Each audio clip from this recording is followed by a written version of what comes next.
If you introduce yourself and your movie. I'm Bina Bhattacharya. I'm the writer and director of Wild Dances. Thank you all for coming.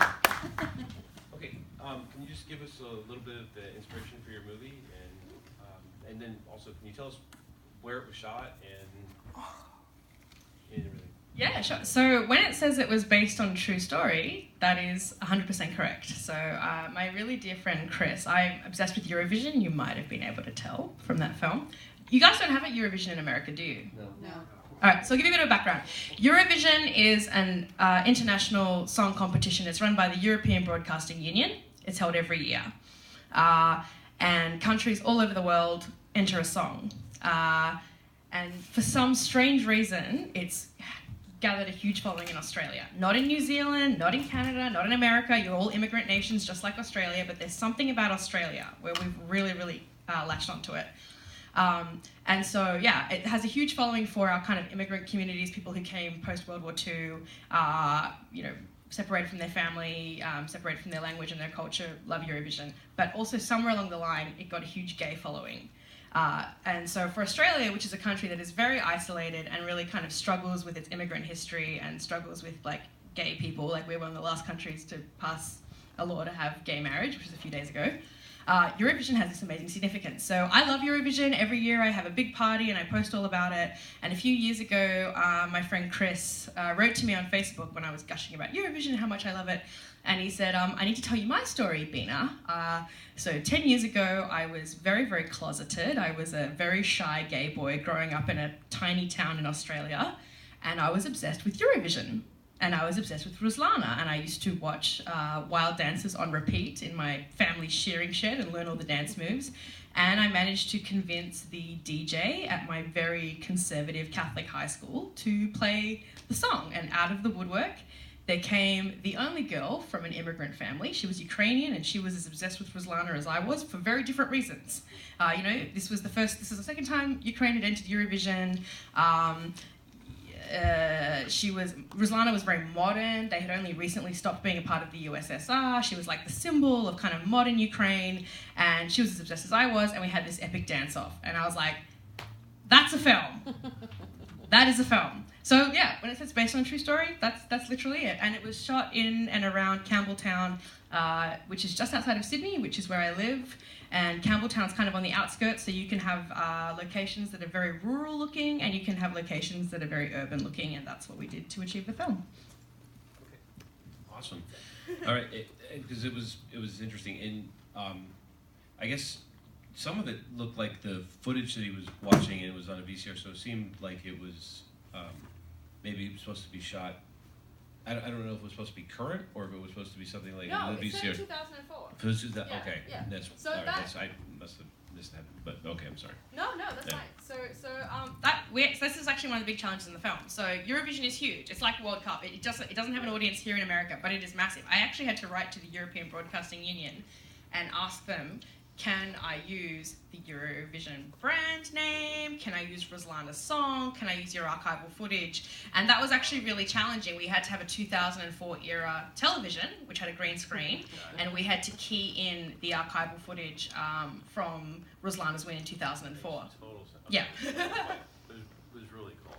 And I really liked the way at the end where you had they're there with her brother and he was there with a date. But as soon as they heard that song, they were instantly connected. Right. Yeah, and so they didn't know each other. It seemed they go in the same school, but they didn't know. Yeah. each other. So that's kind of what the point was supposed to be. So when Chris told me the story of the real school dance, and it was really lovely. He came to the Sydney premiere with the girl, the Ukrainian girl who's his lifelong friend. They're still best friends. They're in their 30s now. But when he told me that story, what I didn't want to do was make a film about a gay boy and have this Ukrainian girl be like a side character to that. I thought I come from an immigrant family as well. My father is Indian, my mother is Australian. It was important to me that the girl had as much of an interesting story as the guy did. So hearing this song at a school dance where she feels so different is going to mean as much to her dramatically as it did to him. And so I drew on my experience. Where I went to school, it was very multicultural, and there were a lot of girls whose parents had come from Poland, Russia, Ukraine, And for me, my father was from India, but we all had the same stories of fathers not letting us go to school dances, being very conservative, not letting us have boyfriends. And I thought that was an interesting contrast to a guy where his parents are encouraging him to take a girl because they're scared he might be gay because of whatever reason, and then having a girl whose family is giving her a hard time about going to a school dance for the exact opposite reason. So that was basically it. It kind of built around, he told me this story and I kind of worked outwards. I'm like, okay, well, I want the song coming on meaning as much to her as it did to him. And so I was raised on Bollywood. We have a few Indians, I think, in the house. Do you guys know Dance with Mithun Chakraborty? Yeah, it's a pretty old... Well, I grew up watching that, so I actually don't like a lot of modern Bollywood, but I watched a lot of old school stuff. The scene with, I hate you, Jimmy, I'm a coward, you're a coward, and the scene where Rita looks up and Jimmy finally grabs the guitar, that is directly referenced in my film. The scene where the song comes on and she just is awoken and her eyes light up and she just like almost cries with joy. That is directly lifted from Dance. But it's all about the same thing. It's about like loving camp and freedom through silliness and freedom through camp.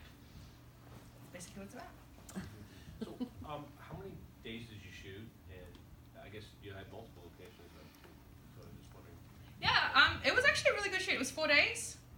It was 4 days. It was I actually think it was a pretty big crew. I had my director of photography, Robert Morton, who's obviously supremely talented. I had 2 camera assistants, so I had first camera AC, second camera AC. I had 2 grips. I had 2 gaffers, and I had 2 sound people. And I don't know, there are other filmmakers in the room. I think that's a big crew. And we did it over 4 days in southwestern Sydney. And I actually thought it was a pretty good shoot. I mean, I was really stressed, but I think we got a lot done in the time that we had. Yeah. And I worked with amateur actors, so it was very important to me. I did a lot of work around making sure that the Ukrainians, I don't speak Ukrainian. Very early on, I got a Ukrainian speaker to be kind of a cultural consultant to give me advice about like how a Ukrainian family would argue, like in their own home, what kind of language they would use. Originally, she was supposed to say, I hate you in Ukrainian. She's like, no Ukrainian daughter would ever say that, so we thought it would make more sense if she said it in English, and they had an argument. The parents speaking Ukrainian, the kids speaking English back. But yeah, it was really important. So Ukrainians came to Australia in 2 waves. They came in the 1950s after the war, and they came in the early 2000s after the fall of the USSR. So the Ukrainian being spoken in that is like the right Ukrainian. We actually had a guy come and he read for the father role, and he was a great actor. He had amazing stage presence. He was really commanding, but he spoke the wrong Ukrainian, or so I was told by the Ukrainians on the panel. Yeah, he spoke the 1950s kind, and he was supposed to speak the 1990s kind. So that was like another challenge. Like that day in the Ukrainian house, we had scheduled for a day, and it just took all day because we were working with non-actors, and there was like the language issue. I had a Ukrainian with me because I really couldn't be confident that I was directing actors well in a language I didn't speak. So I had to have someone who spoke the language, who could give me like feedback on the lines they're saying. Do they work in another language? Do they need to read it differently? But yeah, it was a 4-day shoot. I thought it was pretty cruisy, but there were a lot of challenges, and all the green screen stuff was really difficult. I'm very happy my lovely husband, who's also my editor, is in the audience tonight, and he had to key all that stuff in, and it was very, very painstaking. So thank you. Okay. Do we have any questions from the audience in regards to the film? Why did you have a strong Ukrainian presence in the movie versus, say, a Russian or some other presence? Like, did the Ukrainian community volunteer as heavily tied to Eurovision recently? Yes, that's a really, really good question. Eurovision was held in Kiev this year because Ukraine won last year. Yeah. So when Chris reached out to me and told me his story about Ruslana winning in 2004, I thought that's really topical because Ukraine is going to be hosting Eurovision this year. It makes sense. We're coming full circle. So, the year that Eurovision's being hosted in Kiev, we look back on the first and only other time they won, which was in 2004. And this was the really humbling thing. So, I could not have made this film without the absolute buy-in and participation and blessing of the Ukrainian community in Australia. They came on board. I did, it was really hard. I tried to cast through normal avenues. I put out a casting call. Maybe there was a bilingual Ukrainian English speaker living in Sydney, and I can't find anything.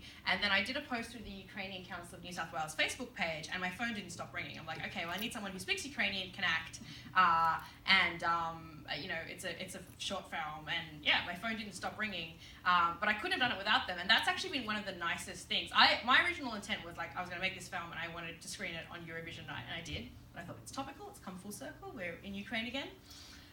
But that's the reason why. And the thing is, I also thought, yeah, Ukraine is very hungry to assert their difference from Russia. Exactly. So I thought this is kind of interesting. We have Donald Trump here. We have, and it's a gay film. And I was actually really nervous about how the Ukrainian community was going to deal with that. But they were really cool with it because Ukraine is actually trying to distance themselves from Russia at the moment. You know, you have Poland, which has become very conservative, and you have Ukraine, which is like, no, we're not like Russians. We're cool with the gay stuff. We'll totally be in your movie. And that's pretty much what happened. But that's honestly why. It was just that it was topical because Eurovision was being held in Ukraine in 2017, and it made sense to look at the last time Ukraine won. When I heard that story, I thought, well, that's too perfect not to make a film about. So, you've been in other festivals? Yes. In Australia also? Yes. And how was it received there too? Well, this is what's really interesting. So this is a little film about Eurovision, and when I made it, I really didn't know how the rest of the world was going to receive it. So we got into a festival in Edmonton, Canada, which was really interesting. So it was an LGBTI film festival, and that was really cool because Canada actually has a huge Ukrainian population. So that was really cool, but that was a great festival. I was so happy to be part of that. And then we got into this one, which was really cool because we're like, Americans are interested in a film about Eurovision. Okay, and we're programmed in the world cinema block. Like, that's just so interesting to me. And then we got into a film festival in Manchester. That makes more sense to me. Manchester's like a gay city and it loves Eurovision because you know it's in Britain, so fair enough. We got into the Made in the West Film Festival in Sydney, which makes sense because the film was shot in Western Sydney, so people in Sydney were interested in it. But the other place that really surprised me, we got into a film festival in Berlin. I don't know if anyone's ever been to Berlin, but they hate Eurovision. Like, they're so cool. Like, as if they, you know, Eurovision's where ABBA and Celine Dion come from. Like, as if they would be interested in something as cheesy as Eurovision. But yeah, we got screened in like this cool underground cinema thing in Berlin. So, well, yeah. Your film is a good story too. So, Thank you. And I think that's what we like in our festival here. And if it has a good story that people can relate to and it moves them emotionally, I think yours did. Thank you. That's what I think people can relate to. So I think the audience, related to it. So that's why I think you have success in other places. That's just my opinion. Well, that's really huge. I mean, I've been saying this the whole time. You know, Australia is really isolated. The whole film is a metaphor for Australia's isolation. Like, they're in a small town. But I always say this to, like, no tea, no shade to anyone from Mobile, Alabama, but Australia is the Mobile, Alabama of the world. Like, we are so far away. Like, we speak English, so we have that in, but we are so far away from the rest of the world. And so it was a huge deal for us in Australia making a film about this really uniquely Australian thing that we're obsessed with Eurovision, and to find an audience in America is really very humbling. So thank you all for having us. Yay! Thank you so much for having me. No problem. Thank you for coming. Thank you.